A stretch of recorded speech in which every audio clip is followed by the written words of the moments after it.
Alimentação e qualidade do sono, esse é o tema da live de hoje. Live especial para você que tem insônia, sono agitado, acorda antes da hora, acorda no meio da noite, ou dorme e não descansa, tá? A gente vai ver que diversos suplementos podem ajudar. Esperando o pessoal chegar e a gente já começa. Boa noite, pessoal, boa noite. Boa noite, quem é que tá aí? Puder me confirmar que estão me ouvindo bem, me vendo bem, tá? E a gente já começa. Lembrando que esta é uma live que está inserida no conjunto de lives, onde eu estou abrindo para vocês o meu antigo curso Adeus Cansaço, tá? Um curso que não está mais à venda, tá bom? Mas que eu estou partilhando com vocês aí aos poucos, né? Em formato de lives. Já falamos de adequação de dieta, já falamos de exames, e agora a gente está entrando num terceiro pilar aí de suplementação adicional, começando com suplementação e qualidade do sono. Boa noite, boa noite. Me veem bem? Me ouvem bem? Puderem me confirmar? Boa noite, Érica. Quem é mais que tá aí? Anderson, boa noite. Edu, boa noite. Estão me ouvindo? J Flor aqui, disse que tá ouvindo. Show de bola, show de bola. Se estiverem ouvindo, vocês comentem aí, tá? Anderson, sim, show de bola. Vamos começar. Muito bom, muito bom, muito bom. Então veja, gente, primeira coisa. Boa noite, Aninha. Primeira coisa, tá? Eu tenho um transtorno de ansiedade. Tive, não sei se posso dizer que tenho ainda, porque melhorei assim, basicamente 100%, sabe? E minha ansiedade, ela sempre me trazia muita insônia. Então, muito do que eu vou ensinar pra vocês aqui, eu aprendi assim, pra me tratar, sabe? Eu falei, pô, tem coisas que eu levo até hoje, carrego até hoje aí, que se eu dar uma falhada aí na suplementação, às vezes o sono dá uma balançada, a insônia tende a querer voltar e assim por diante, tá? Então, é um tema que me é muito caro, tá? E tem ajudado bastante gente em consulta.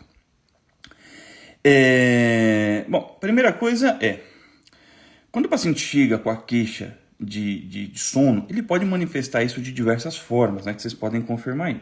Então, vai ter aquele que tem dificuldade de iniciar o sono, né? Ele tem aquilo que a gente chama de insônia inicial, né? Tem dificuldade de começar o sono. Depois que pega no sono, o sono vai. Tem aquele paciente que deita e dorme numa boa, mas que acorda no meio da noite e não volta a dormir. A gente chama isso de insônia intermediária ou insônia de manutenção, tá? Tem aquele cara que dorme bem, vai bem, mas aí dá 4 horas da manhã acorda e ele não consegue voltar a dormir, né? E vê o dia clarear, ele tem um despertar precoce. Tem aquele outro cara que até dorme, mas tem uma noite extremamente agitada, né? Parece que não dormiu. Enfim, tem diversos tipos de queixa, tá? A gente tem que separar elas para saber a suplementação de modo correto, o que pode ajudar. Enfim, a gente vai fazendo isso aqui ao longo da live. Mas tem uma específica, uma queixa específica, que é o seguinte. Então as pessoas chegam e me dizem, Renan, eu durmo, mas eu não tenho um sono reparador. Eu durmo, mas acordo como se não tivesse dormido. Acordo extremamente cansado.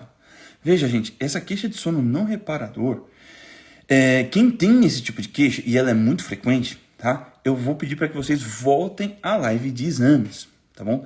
Essa queixa de sono não reparador, de dormir e acordar cansado, continuar cansado, muitas vezes o problema que existe aí não é um problema de sono, tá? Mas sim uma incapacidade de se sentir revigorado, que pode existir aí nas pessoas que têm, por exemplo, deficiência de B12, deficiência de vitamina D, deficiência de ferro, tá? Se você tem essas deficiências nutricionais, assim, de modo bastante intenso, com certeza você não vai ter essa capacidade de se sentir revigorado no outro dia, tá? Então, muitas vezes o problema não é o sono, o problema não é a tua qualidade de sono, tá? Salvo aí se tiver um quadro de apneia, que é algo bom de investigar, tá bom? Mas aí quem tem esse tipo de queixa, investiga a apneia, tá bom? E investiga as deficiências nutricionais que a gente já tratou, tá? Aqui, o dia de hoje é mais para aquela pessoa que tem insônia, né? Algum tipo de insônia inicial, intermediária, despertar precoce, ou aquele sono extremamente agitado, né? Eu tive esse tipo de sono de sexta para sábado. Por quê? Porque tem muita coisa que influencia, a gente tem que entender dessas coisas também. Então, por exemplo, cafeína. Quem é sensível à cafeína, e eu sou, cara, se você tomar café assim, 5, 6, 7, 8 horas antes de dormir, você vai ter um impacto no sono.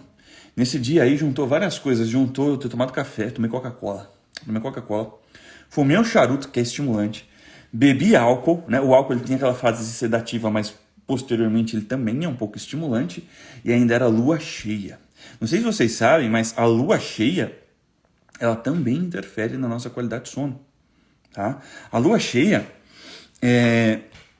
ela está associada a uma diminuição um aumento da latência do sono, isto é, um aumento do tempo que a gente demora para pegar no sono, tá? Ela está associada a uma menor capacidade de produção de melatonina e uma maior capacidade de produção de cortisol, maiores níveis de cortisol, que é aquele hormônio do estresse, que é aquele hormônio que acorda a gente. Então, para vocês verem que, assim, tem muita coisa que influencia, tá? Muita coisa pode influenciar. Então, o consumo de álcool vai influenciar. A gente acha que para melhor, mas não, ele vai piorar o teu sono, vai piorar a tua qualidade de sono.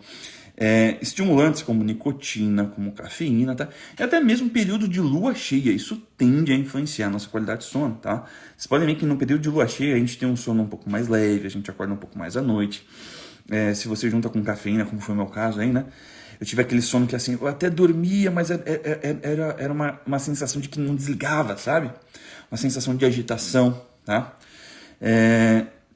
E essa sensação de agitação, essa dificuldade de iniciar o sono, eu lembro muito bem no meu período de ansiedade, ela parece, tá? É um pouco difícil comprovar isso nos estudos ainda, tá bom? Mas ela parece estar associada à deficiência de um nutriente, que aqui a gente já começa a entrar na parte de suplementação, tá? Então, assim como o seu cansaço não vai melhorar se você não corrigir a deficiência de ferro, de B12, de vitamina D, a sua qualidade de sono, tá? Sobretudo se você tem dificuldade de começar o sono, se tem dificuldade de manter, se tem um sono agitado, tende a não melhorar se a gente não corrige a deficiência de um nutriente específico, chamado de magnésio, tá? Magnésio. Se você não ajustar a deficiência de magnésio do seu organismo, dificilmente você vai ter uma boa qualidade de sono. Por quê? Porque o magnésio, ele participa da regulação da ação de um neurotransmissor chamado de glutamato. Glutamato é o principal neurotransmissor excitatório do nosso organismo, tá? O glutamato evita um efeito hiperestimulante, um efeito de aumento da excitabilidade do sistema nervoso central por conta de glutamato, tá? Então, resumindo, voltando aqui. A deficiência de magnésio predispõe a um processo de hiperexcitabilidade do sistema nervoso central. Por quê? Porque a presença de magnésio evita o glutamato de ativar de modo excessivo o seu receptor. E o glutamato é o principal neurotransmissor, então, excitatório do organismo. Na deficiência de magnésio, você tem um aumento da excitação do seu sistema nervoso central, tá? Acontece o seguinte problema. Deficiência de magnésio é algo que a gente não sabe como é que a gente detecta. Essa é a verdade. Não existe, a gente discutia lá, né, na live de vitaminas, não existe um padrão ouro para identificar a deficiência nutricional de diversas vitaminas. Tipo, B12. Não tem. Tá? A variação do sangue pode não significar muita coisa. Em geral não significa. Tá? Não sei quando a coisa está realmente baixa ali, né? Você pode ter níveis relativamente adequados de B12, mas ter baixa ação da B12 no ambiente intracelular. E aí você tem alguns marcadores ali, você tem um marcador mais específico que é o ácido metilmalônico, mas você tem ali marcadores inespecíficos como homocisteína, então você faz o cruzamento de diversas coisas. A história do magnésio complica mais ainda, por quê? Porque não tem padrão ouro. Tem a dosagem de magnésio eritrocitário, né, magnésio de dentro das hemácias, mas ainda assim é uma dosagem muito, muito discutível, tá? Muito discutível. Então, a verdade é, na clínica, no ambiente de pesquisa, isso tem mudado, mas ainda tem muita discussão de qual é o marcador padrão ouro, né? Mas no ambiente clínico a gente tem muita dificuldade de entender, de saber se você tem ou não deficiência de magnésio. Tá? A ponto de autores, isso aqui não sou eu que estou falando, tá? São autores de grupos de pesquisa que estudam magnésio dizerem, olha, se você tem algum sinal de deficiência de magnésio, compensa suplementar, de cara. Tá? Então, sinais de deficiência de magnésio. Primeiro deles, agitação mental. dificuldade de iniciar o sono, enxaqueca. Tá? A enxaqueca pode sim ser causada por deficiência de magnésio, justamente porque há um efeito excitatório muito estimulado no organismo via glutamato. Tá? Então, os autores dizem, por exemplo, se você tem histórico de enxaqueca, cara, compensa você já sair suplementando magnésio. Tá? É isso que eles discutem, de modo profilático mesmo sem saber se você tem deficiência ou não. Por quê? Porque não dá pra gente identificar o diabo dessa deficiência. Tá? Então, assim, magnésio é um nutriente que a gente precisa, tá? Se você tem insônia, se você tem ansiedade, agitação mental, a gente precisa descartar a possibilidade de você ter deficiência dele. O problema que eu acabei de dizer não existe padrão ouro, não dá pra gente fazer um exame que seja fidedigno. Magnésio no soro não serve pra praticamente nada. O eritrocitário parece ser uma melhor opção aqui pra gente, né, de clínica, mas também é discutível. Então é o seguinte, tem sintoma, né? Sintomas de hiperexcitabilidade do sistema nervoso central, cara, compensa suplementar. Mas até o suplementar aqui, a gente usa esse termo de modo impróprio, tá? Por quê? Porque o magnésio, lá nas DRIs, tá? As DRIs são coletâneas ali, diretrizes, né? São diretrizes de referência para ingestão de nutrientes. Todo nutricionista estuda as DRIs na faculdade. As DRIs, elas falam o seguinte, não existe uma UL. O que é uma UL? O UL é um upper level, o valor limite. Não existe um valor limite perigoso de ingestão de magnésio via alimentação. Então, via alimentação não tem perigo magnésio, mas via suplementação tem. E aí, o upper level, a UL, então, da ingestão de magnésio, o valor limite de ingestão de magnésio, via suplemento, é muito compatível com a ingestão que a gente precisa ter. Então, não é nem correto a gente dizer que está suplementando magnésio, porque a gente não está dando a mais de magnésio do que você precisaria. A melhor forma é dizer o seguinte, a gente está garantindo a sua ingestão mínima de magnésio via suplementação. Entendeu? É um detalhe, mas muda muita coisa. A gente está garantindo a tua ingestão mínima de magnésio, a gente está tendo certeza que você está ingerindo um mínimo de magnésio para evitar a possibilidade de você ter deficiência nutricional dele, tá? Via suplementação. Mas, Renan, para quê? Para que garantir a minha ingestão de magnésio via suplementação se eu posso garantir ela via alimentação? O problema também é o seguinte, magnésio é um trem chato, né? A gente não consegue garantir que a gente tem deficiência nutricional dele ou não no organismo, porque a gente não tem um padrão ouro, né? Então a gente não consegue garantir se a gente tem deficiência nutricional dele, por um lado. Por outro lado, é difícil a gente estimar a ingestão de magnésio. Ah, não, Renan, não é difícil. Eu abro aqui na minha planilhinha aqui para fazer cálculo de dieta, ele me dá. Coloco lá abacate, aveia, cacau, couve, vegetais verdes escuros, tudo isso tem magnésio, ele desaparece aqui, né? Já ingeriu aqui 300, 400 miligramas de magnésio no dia, muito fácil. O problema é o seguinte, quem disse que a couve, né? A couve que você está botando ali no seu programa, que tem X de magnésio, tem a mesma quantidade de magnésio que a couve que você está comendo? Como assim, Renan? O solo de magnésio varia. Eu sei que tem lá, mas os agricultores corrigem o solo, não sei o que, beleza. Alguns realmente devem fazer isto.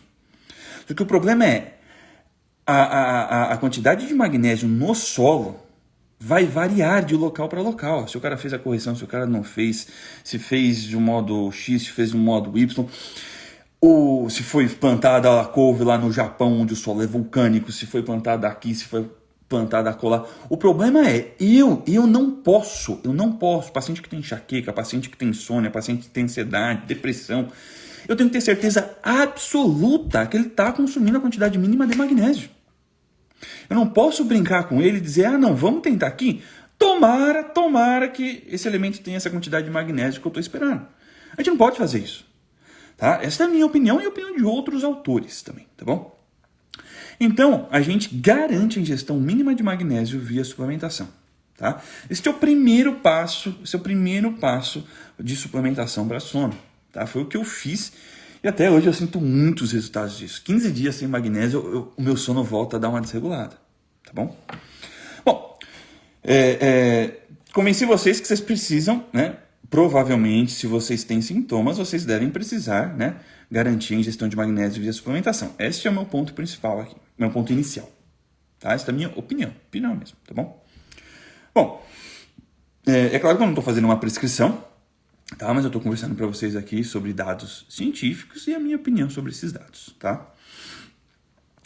Partindo do princípio, então, que a gente precisa garantir a ingestão mínima de magnésio via suplementação, e eu acho que nesses casos é necessário garantir, a gente se depara com uma série de suplementos, uma série de tipos, né? Se você for comprar magnésio hoje na farmácia, você vai achar lá cloreto de magnésio, magnésio quelado, né, que é o bisglicinato de magnésio, é magnésio de malato, é citrato de magnésio, é óxido de magnésio, é leite de magnésia, né? Você vai achar uma série de coisas, tá? O leite de magnésio é aquele laxante, tá, gente? Vocês, pelo amor de Deus, não me tentem suplementar magnésio via aquilo, porque vai dar merda, literalmente, tá? Tive um paciente, tadinho. Eu falei para ele, eu atendi presencial ainda nessa época, eu falei, sai daqui, já compra na farmácia o magnésio. É aquele que você compra na farmácia, é muito fácil de achar. Ele falou e comprou leite de magnésia, tadinho. Eu falei, não, meu filho. Ele me mandou foto depois, eu falei, não. Era só esse aí que você não podia comprar, o resto você podia, esse daí não, tá? Porque o magnésio ele tem um efeito laxativo, sobretudo em algumas formas específicas que a gente vai comentar ainda aqui hoje, tá bom? Então assim, vamos separar aqui em 3 grandes grupos, tá? De modo didático aqui, tá bom? Vamos separar em 3 grandes grupos, tá? Primeiro existem os sais de magnésio.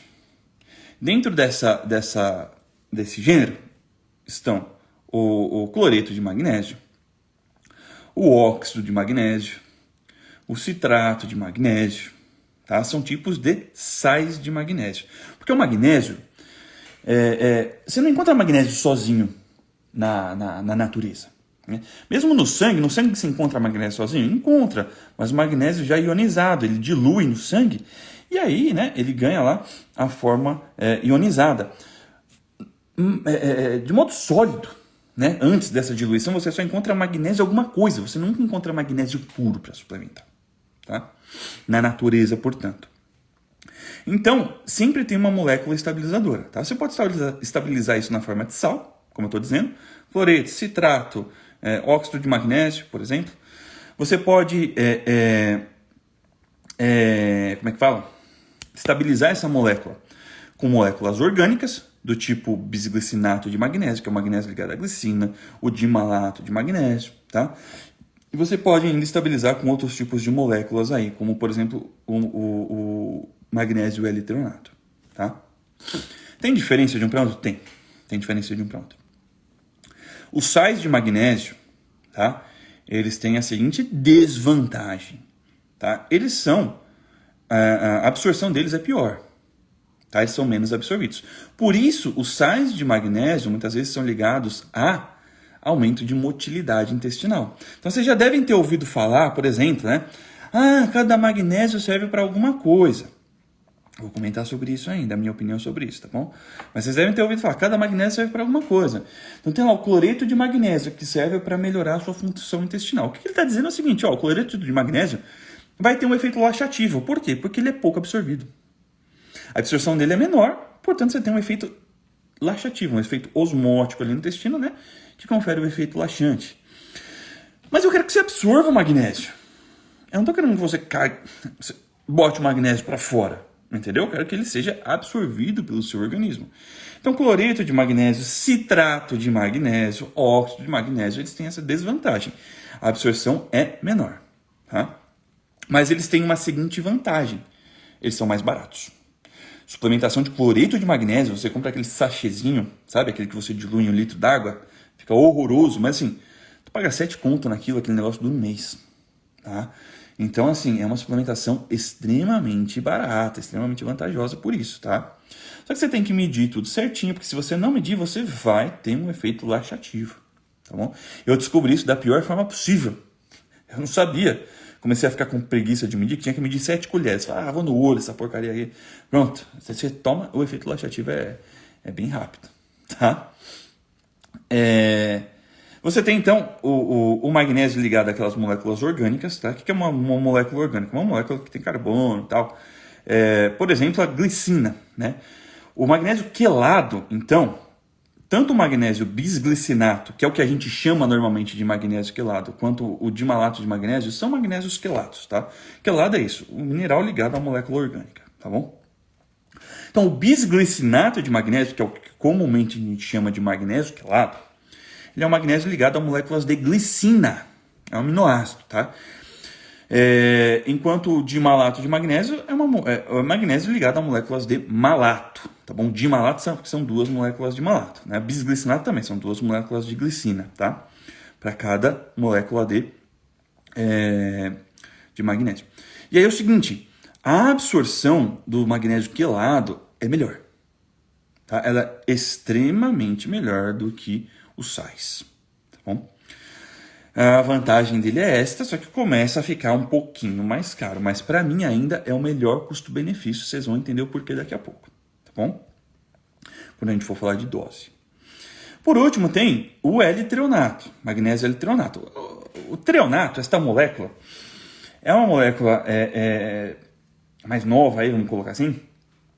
Ela em tese, aumenta a absorção do magnésio pelo sistema nervoso central. Então é uma molécula muito bem absorvida, e não só bem absorvida, parece que ela consegue carregar bem o magnésio para o sistema nervoso central. Por que parece? Porque assim, não tem muito estudo, tá? Não tem muito estudo.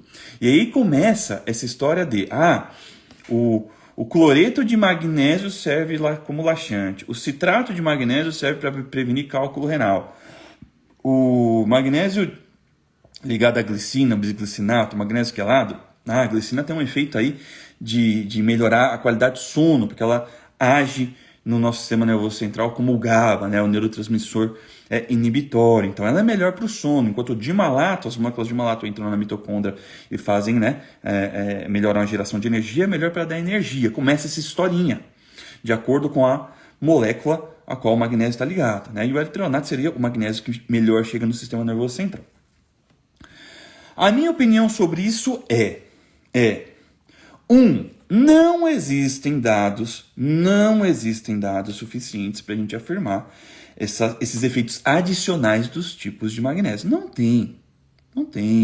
Pesquisa sobre magnésio é uma luta. A gente está tentando provar ainda que magnésio é bom para insônia, que magnésio é bom para ansiedade, que magnésio é bom para depressão. Está tentando. A literatura é um pouco conflitante, sim. Tá? Justamente porque a gente não consegue definir se o cara está com deficiência de magnésio ou não, tal, e etc. Então, assim, a gente está lutando para provar que magnésio é bom. Esse é o ponto. Quanto mais dizer que um magnésio é melhor que o outro. Não tem estudo comparando isso, não tem. Então, isso está no campo da hipótese. São ótimas hipóteses? São, eu gosto muito delas, mas isso está no campo da hipótese.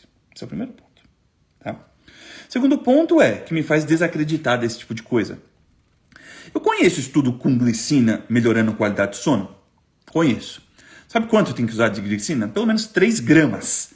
3.000 miligramas. Quando você suplementa magnésio quelado, você não suplementa 3 gramas de glicina. Você suplementa bem menos que isso. Bem menos. Chegar a 1 grama é muito. Se chegar a 1 grama é muito. Então assim, beleza, uma coisa é eu dizer que 3 gramas de glicina melhora a qualidade do sono. Outra coisa é eu dizer que aquela quantidade de glicina presente no magnésio quelado vai melhorar o sono. É uma extrapolação um pouquinho grande. Olha que eu gosto de fazer extrapolação, mas acho que está um pouquinho demais. Tá? Mesma coisa o L-treonato. O L-treonato, tudo bem, está mostrando que chega no sistema nervoso central, tá, mas chega muito mais que o outro? Cadê o estudo comparando magnésio versus magnésio? Não tem, entendeu? Então esse é meu ponto. A minha opinião pessoal, na hora de escolher o magnésio, que é a orientação que eu dou para os meus pacientes, é a seguinte. Vai para o magnésio quelado e dimalato. Por quê? É o melhor custo-benefício que tem. Porque para a gente alcançar as doses de magnésio, que eu vou explicar para vocês daqui a pouco, acaba sendo o melhor custo-benefício e o magnésio que é melhor absorvido. Tá? Porque a gente, para alcançar uma dose boa de magnésio via magnésio eletronato, a coisa fica extremamente cara. E o citrato, os sais de magnésio, citrato, cloreto e tal, quando a gente tenta suplementar uma dose boa, o efeito de laxativo pode acontecer. Então a absorção não é boa. Então, o melhor custo-benefício para mim, magnésio quelado, que é o bisglicinato ou o dimalato. Tá? E aí é o seguinte, por que é o melhor custo-benefício? Esse ponto está no ponto da dose. Eu expliquei para vocês que a gente tem... Nossa, essa live eu queria fazer em meia hora, já deu 25 minutos. Tá? Tem bastante coisa para falar. Talvez a gente reparta, tá bom? Tem muita coisa para falar. Tem melatonina para falar ainda. Tem os fitoterápicos sedativos. Tem fitoterápicos para diminuição de cortisol. Enfim. Vamos tocando magnésio aqui, tá? E a gente vai vendo até onde a gente vai. Mas, ó, na dose de magnésio é o seguinte. Eu expliquei para vocês no início que não existe magnésio puro. Tem magnésio puro no seu sangue? Tem. No mundo físico, vamos colocar assim, né? No mundo sólido, melhor dizendo, não vai ter magnésio puro. Vai ter sempre magnésio alguma coisa. Certo? Então, quando você vai suplementar, você vai lá pegar o dimalato de magnésio. Dimalato de magnésio, sinceramente, é o meu preferido. Tá? Eu encontro muito fácil na farmácia e tal. Você pega lá um magnésio dimalato. Se você perceber, acontece o seguinte. Você olha a cápsula, tá lá a cápsula, 500 miligramas, 600 miligramas. Já adianto para vocês o seguinte, uma faixa boa, não estou prescrevendo, tá? Você vai ter que consultar o seu médico, você vai ver se você pode, paciente renal não pode, paciente renal não pode nada, né? Mas assim, sempre dar esses avisos aqui, porque senão, né? Então assim, isso aqui não é uma prescrição, você vai ver se você pode ou não tomar magnésio no seu acompanhamento nutricional, tá? Marca uma consulta comigo, marca uma consulta com outro nutricionista, com o médico, confere lá, tá bom? Preciso dizer isso. Mas uma dose boa para garantir a ingestão mínima de magnésio via suplementação é algo ali na faixa de 250 até no máximo 350 miligramas. Passou disso, começa a chegar, a gente começa a extrapolar o L. A UL, se eu não me engano, é 350 ou 360 ou 400, não me lembro agora, tá? Mas a gente não pode ficar extrapolando essa UL, porque pode dar problema, tá? O primeiro problema que dá é merda, literalmente, né? Porque tem um efeito laxativo. Mas assim, tem um caso muito emblemático de um camarada que sofreu um infarto por causa de magnésio. Por quê? Porque tomou demais. E ele tomava magnésio para efeito laxativo. Então ficava tomando magnésio para efeito laxativo, né? Teve uma dose excessiva de magnésio e infartou e morreu. Tá? Isso é um caso clínico descrito, tá bom? Então pode dar ruim, tá? Então a gente não pode ficar tomando dose alta. Então uma dose lá de 250, 350, 320, vai para ficar bem seguro, 320 miligramas, é uma faixa boa de suplementação, de você garantir a ingestão mínima de magnésio via suplementação, tá? Aí eu falo pro paciente isso, o paciente vai na farmácia, ele me manda uma mensagem, ô Renan, não achei esse magnésio que você tá falando, não. Aqui na farmácia eu só achei aqui, ó, 500 miligramas de magnésio, é muito, né? Calma. O ponto é o seguinte, a gente não acha magnésio puro, né? A gente sempre acha magnésio alguma coisa, e essa outra alguma coisa pesa. Essa outra alguma coisa tem massa. Este é o ponto, tá? E essa massa entra na contagem, né, no volume da cápsula, tá? Então, todo suplemento de magnésio digno, bom, tem que ter uma tabela. Tem que ter, tô pegando um exemplo aqui, não vou mostrar a marca, não posso fazer propaganda de marca, tá? Ele tem uma tabela nutricional, tá? A tabela fica invertida para vocês, né? Fica invertida, mas não sei se dá para ver aqui. Eu não sei se dá para ver escrito magnésio. Acho que fica invertido. Não foca e fica invertido, mas ó, tem uma tabela. Todo suplemento que se preze tem uma tabela. Tá vendo? Ô, caramba. Certo? Todo suplemento. Peguei vários aqui, ó, para mostrar para vocês, tá? E aí meu ponto é o seguinte: de acordo com a matéria-prima que está sendo usada, a concentração de magnésio muda. Então eu peguei 3 exemplos aqui para vocês. Ó. Esse aqui é um dimalato de magnésio. Não sei se dá para ver. Mas ó, a porção sugerida é 1,45 gramas. Então, 1.450 miligramas de magnésio dimalato. Dimalato, a molécula inteira, que tem massa, que pesa. 1.450 miligramas de magnésio dimalato, que dão 2 cápsulas desse suplemento aqui. tem só 250 miligramas de magnésio. Dá pra ver? Não vai dar pra ver nem a pau, né? Não vai dar pra ver. Certo? Então, ó, 2 cápsulas desse, que dá, são cápsulas grandes, são cápsulas aí com 725 miligramas, tá? 2 cápsulas dessa tem só 250 miligramas de magnésio. Vamos para outro exemplo? Esse daqui é um eritronato. Esse é o problema do eritronato, na minha opinião. 2 cápsulas que tem 2 cápsulas de 600, que tem 1,2 gramas, 1.200 miligramas de magnésio eritronato. Tem só 64 miligramas de magnésio, dá para ver? Então esse aqui, 2 cápsulas tem 250 miligramas de magnésio, ainda é pouco, tá? Você acha fácil aí 300 miligramas de magnésio por cápsula, da mesma marca, inclusive, tá? Enquanto esse aqui, ó, tem só 64 gramas. Então, se você quiser usar o magnésio eritronato para complementar a tua ingestão de magnésio, não passando aquela contagem de magnésio final do dia, porque é perigoso, você pode.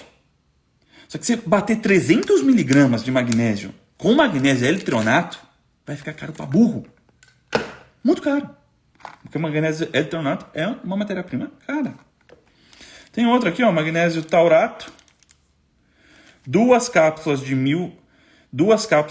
dos 650 miligramas, que são 1.300 miligramas, tem só 94 miligramas de magnésio. Sacou?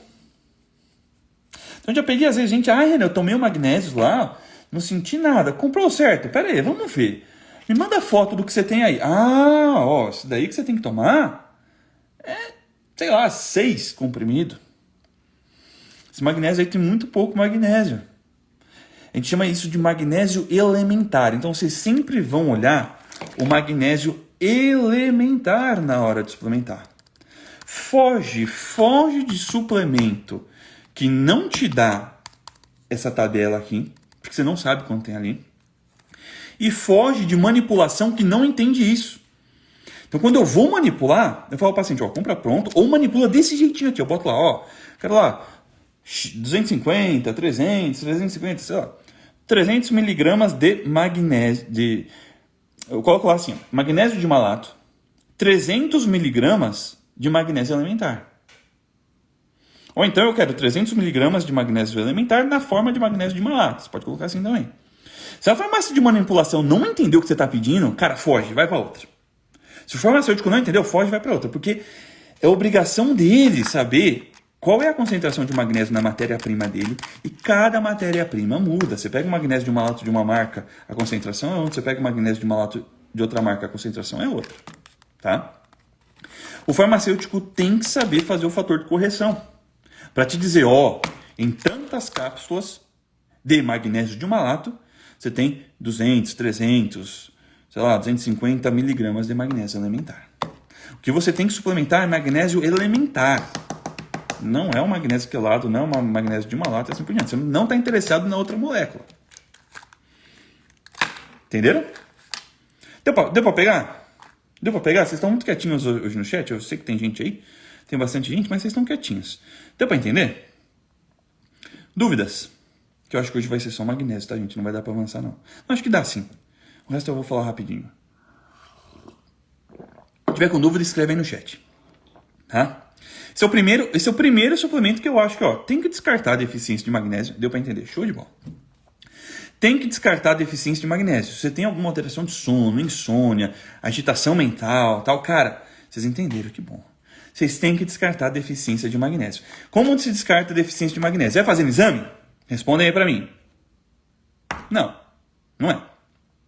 Não dá tempo. Se eu for esperar você responder, a gente não acaba a live hoje. Desculpa. Tem um delayzinho ainda. Mas deu para entender, né? Vocês entenderam. Muito bom. Muito bom. Não dá para a gente identificar a deficiência de magnésio. Se você faz exame de sangue e teu magnésio está baixo, cara, tu tá muito deficiente. E há muito tempo. Tá? Então, o meu ponto é, se tem sinal de deficiência de magnésio, que é esse sinal de hiperexcitabilidade do sistema nervoso central por conta do glutamato, Pode causar enxaqueca, insônia, agitação mental, aquele sono agitado que você... Eu até dormi, mas, cara, é uma agitação, é um negócio esquisito. Eu dormi, parece que eu não dormi. Tem que descartar a deficiência de magnésio, tá? E aí você descarta como? Garantindo a ingestão mínima via suplementação. Tá? Por quê? Porque a gente precisa ter certeza absoluta que você está ingerindo a quantidade correta de magnésio. E se você pega lá a couve que o cara não fez, o diabo da correção de magnésio do solo, pô, aí você não consome magnésio. Você acha que está consumindo magnésio, mas não está consumindo magnésio. Certo? Passando aqui, ó. É o que eu tô falando, ó. Fiz exame, estava normal. Mas eu vivo numa insônia terrível. É que esse exame não serve para muita coisa. Este é o ponto. Tá? E é uma deficiência, assim, grave. Eu vou até tomar o meu aqui, para não esquecer. Que eu, para ter insônia também, é uma belezinha. Tá? Bom, Renan, já suplemento magnésio. Já tomo meu magnésio,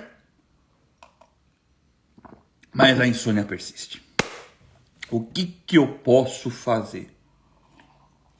Bom, por exemplo, acabei de falar no começo da live que noite de lua cheia a latência de sono aumenta, isto é, a gente demora mais tempo para dormir. E a gente parece ser que produz menos melatonina, né? E mais cortisol. Então, ó, tem algumas coisas que a gente pode regular aí. Melatonina é o hormônio de sono, aquele hormônio que quando você apaga a luz, né? Quando para de bater luz na sua retina, ou você começa a converter serotonina em melatonina lá no sistema nervoso central. Mas o que acontece? A gente inventa de fazer live aqui 8h40 da noite. Era para mim estar no escurinho, né? Eu tô aqui, ó, com um monte de luz na minha cara. Então a produção de melatonina minha vai ser prejudicada, tá? Veja. A gente consegue, por exemplo, suplementar melatonina, tá? A gente consegue encontrar na farmácia, é uma suplementação nutricional, considerada um suplemento alimentar, melatonina, por mais que seja um hormônio, tá? Isto porque a gente encontra melatonina em pequenas quantidades na nossa alimentação. Não sei se vocês sabem, mas kiwi, se eu não me engano, kiwi tem um pouquinho de melatonina, cereja tem melatonina, tá? O vinho tem melatonina, a uva, né? Tem melatonina. Então a gente consegue encontrar isso um pouquinho na alimentação. Então a gente consegue suplementar também na forma de suplemento alimentar, tá? Só que acontece o seguinte, a gente tem uma faixa muito grande de suplementação de melatonina.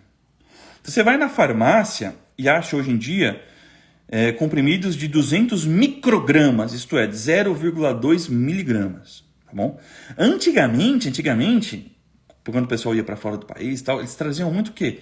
Aqueles suplementos, antigamente tinha que importar. A primeira vez que eu comprei melatonina, eu tive que importar. Ainda veio como B12, estava meio proibida no Brasil, veio como B12.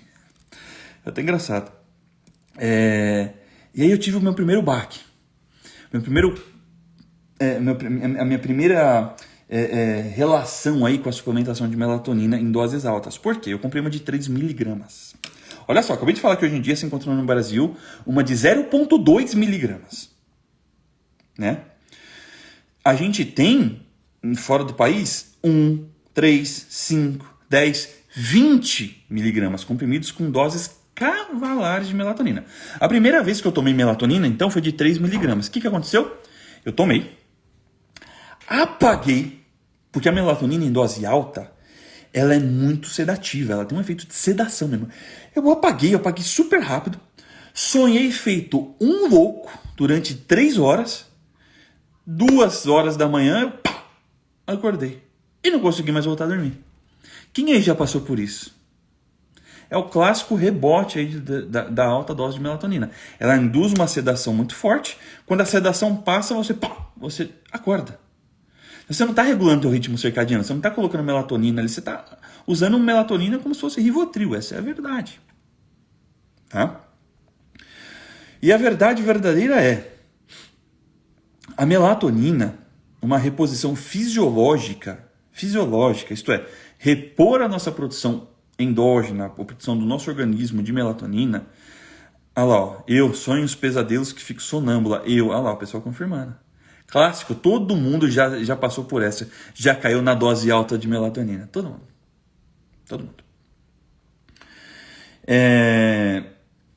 Fora o outro dia, né? Que você fica meio lesado, você fica meio bobo, porque tem melatonina suficiente para passar para a fase clara do dia, né? Porque o certo é você produz melatonina, você tem um grande pico no meio da noite e depois você baixa, né? Você toma uma cacetada, você faz uma cacetada, e a cacetada de melatonina, assim, sobe muito, sobe 100 vezes, eu não sei se 100 vai, eu não lembro, mas sobe assim muito acima do que você precisaria. E ela demora para cair. Então quando você tem um grande pico, você dorme. Quando ela começa a cair, você já acorda, mas ainda assim ela fica muito alta. E aí você acorda com ela super alta no organismo, no outro dia de manhã, né? Você chega na fase do dia com ela alta no organismo, você fica bem bobo, você fica meio, né? Pode dar enxaqueca e tal, enfim.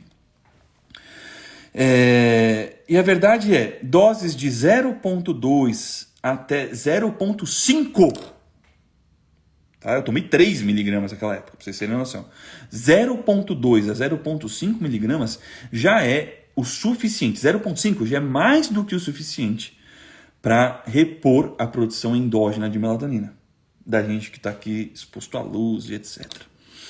Então a gente não precisa dessas doses cavalares, tá? É claro, pode ser justificável uma dose cavalar para conquistar um efeito anti-inflamatório? Pode. Assim como a gente toma corticoide. Corticoide é cortisol, né? Sintético. Você toma o corticoide em doses cavalares, por quê? Porque ele tem um efeito imunossupressor, você balança o ritmo circadiano, você estraga um pouquinho o ritmo circadiano, mas você vai lá e segura a infecção, por exemplo, a inflamação, né? Tudo bem. Melatonina pode acontecer também, na época do Covid, o pessoal estava suplementando melatonina em dose bem alta porque ela tem um efeito anti-inflamatório muito grande. Melatonina é estudada na sepse, assim por diante. Beleza, mas isto é uma aplicação farmacológica da melatonina. Você quer usar a melatonina como suplemento alimentar só para garantir a sua reposição endógena? Cara, tu não precisa de dose maior que 0,5. Não precisa. Não precisa. Tá? Quando você toma, então, uma dose adequada, você minimiza muito o efeito rebote no outro dia, de ficar meio lerdão, e você evita esse efeito rebote de dormir muito rápido, sonhar e acordar, e ter uma insônia intermediária. Foi engraçado, eu comprei a melatonina, então, para curar a minha insônia, curou minha insônia inicial, mas eu ganhei uma insônia intermediária, um despertar precoce. Aí não adianta. Tá? Então, a melatonina é um suplemento também que eu gosto muito e faço uso, tá? Repito, isso não é uma prescrição, você fala com o seu médico, com o seu nutricionista, tá? Mas é um suplemento bacana para quem tem insônia, tá? Até que eu uso porque eu tenho uma boa tendência a ter insônia, por isso que eu tô falando, tá bom? Renan, eu só durmo à base de alprazolam, Rivotril, diazepam, só durmo à base de benzodiazepínico. Cara, benzodiazepínico é o seguinte: esses fármacos não foram feitos para uso contínuo, tá? Então você dorme com Rivotril, você dorme à base de frontal, né, alprazolam, esses fármacos não foram feitos para uso contínuo, tá bom? Já se tem associado, por exemplo, aumento de declínio cognitivo com o uso crônico desses fármacos. Esse fármaco é para você usar para apagar um incêndio. Então, Renan, estou passando por uma crise de pânico, uma crise de ansiedade muito grande, que está me trazendo uma insônia. Beleza, vamos usar um pouquinho para te ajudar a pegar no sono e tal. Mas 3 meses de uso, 4, 5, 6 no máximo, não dá para estender o uso disso. Não há segurança clínica no uso crônico. Tá? Então, muita gente aparece no meu consultório, eu uso há 10 anos, 15 anos, peguei esses dias 30 anos de Rivotril para dormir. 30 anos de benzodiazepínico. Vai dar problema cognitivo. Você aumenta muito a chance disso acontecer. Tá? Então o ideal é a gente não depender desse tipo de coisa. Mas e aí, Renan, o que eu faço? O que eu faço? Eu dependo do remédio para dormir. E o remédio, o benzodiazepínico, o que ele faz? Ele aumenta a afinidade do GABA com o receptor dele, né? Que é um receptor, que é um neurotransmissor, por sua vez, bastante inibitório. Como é que eu vou fazer sem ele agora para dormir? Porque existe uma dependência fisiológica ali mesmo, né? Ora, existem plantas que mimetizam este efeito. É claro, guardada as devidas proporções, mas tem plantas que atuam de modo muito parecido. Então, por exemplo, Passiflora incarnata, Melissa officinalis, valeriana, mulungu, são todas plantas que fazem essa mesma coisa. aumentam a afinidade do GABA com o seu receptor, né? E tem por isso um efeito de sedação. Tá?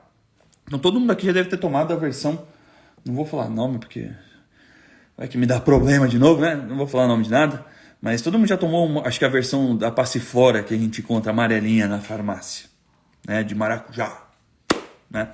Todo mundo já tomou. Você toma aquilo não sossega, não. Você toma, você fica sedado. Se acalma, calma, mas é via sedação. Você fica sedado e aquilo favorece o sono, porque dá sono. Você não pode tomar aquele trem e dirigir, por exemplo, operar a máquina. Tá? Ora, a gente pode usar essas ervas, essas plantas, então, para ir fazendo um desmame de Rivotril, de alprazolam, de azepam, junto de médico, evidentemente, junto do médico, né? Eu tenho a minha médica psiquiatra, que é a minha médica assistente, né? Que ajuda nisso com os meus pacientes, já incluso na consulta. E os resultados são bons. Quando a gente mistura, dá um magnésio ali, dá uma melatonina para ajudar na indução de sono, mas numa dose baixa ainda. Dá lá uma passiflora incarnata, uma melissa. A melissa é a famosa erva cidreira. Pô, dá para ajudar, tá? E essas plantas, a gente tem a seguinte vantagem. A gente pode usar na forma de fitoterápico, claro, né? Concentrar ela ali, extrato seco e tal. Só que a gente pode usar de modo muito mais seguro via chá.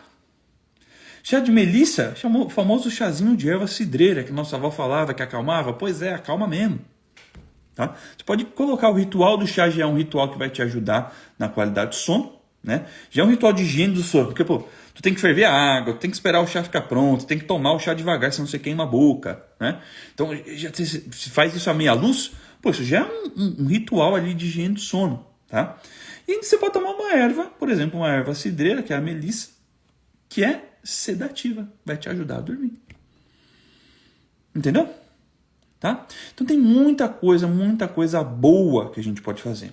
Existem para a gente diminuir o cortisol, porque o cortisol alto, aquele hormônio do estresse, pode impactar muito na nossa qualidade de sono, sobretudo nesse despertar no meio da noite e não consegue voltar a dormir. Tem muitas ervas interessantes que dá pra gente usar também, as famosas ervas adaptógenas, né? A que eu mais gosto, que eu não posso usar mais porque passou por prescrição médica, mas graças a Deus eu tenho a minha médica assistente, né? Para avaliar os pacientes e passar quando é necessário, porque eu gosto muito, é a chamada ashwagandha, né? Ashwagandha é uma erva, um adaptógeno, aumenta a nossa adaptação ao estresse, e diminui o cortisol do organismo, né? Regula o cortisol, na verdade, né? Não diminui. Porque o cortisol tem que aparecer no momento certo do dia, né? Então, assim, gente, tem muita coisa boa que dá para fazer, tá bom? Tem o carboidrato. Quem lembra do carboidrato antes de dormir? Quando você come carboidrato antes de dormir, você tem um pico de insulina. A insulina favorece a captação de triptofano pelo sistema nervoso central, de modo indireto, tá? Mas favorece. Triptofano no sistema nervoso central vira através de magnésio, através de B6, olha só. Vira 5-HTP, que vira serotonina, e no escuro vira melatonina. Então tem estudo mostrando carboidrato antes de dormir, sobretudo de alto índice glicêmico, diminui a latência de sono.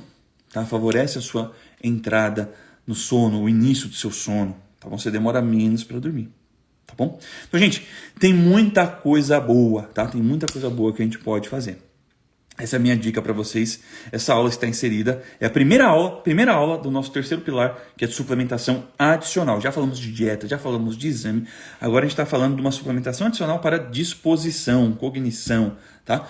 E nada melhor do que começar com a suplementação para a melhora da qualidade do sono. Eu estou abrindo para vocês de graça o meu curso Adeus Cansaço, que não é mais vendido, eu estou dando de graça para vocês mesmo. E eu gostaria que vocês fossem generosos, tá? Vou deixar essa live salva no perfil. Compartilha, salva. Quando vocês salvam e compartilham, ajuda muito ao algoritmo entender que é um conteúdo relevante, tá? Curta e, se possível, comenta, faça algum comentário, tá? Me paguem desta forma, tá bom? Esse curso já foi vendido a R$1.000, estou dando de graça para vocês. Me paguem desta forma, tá? E fiquem atentos que a gente vai continuar esse curso. Tem suplementação para disposição, para cognição, tem muita coisa ainda para a gente falar até o final do ano, tá bom? Gente, um abraço, fiquem com Deus e até a próxima.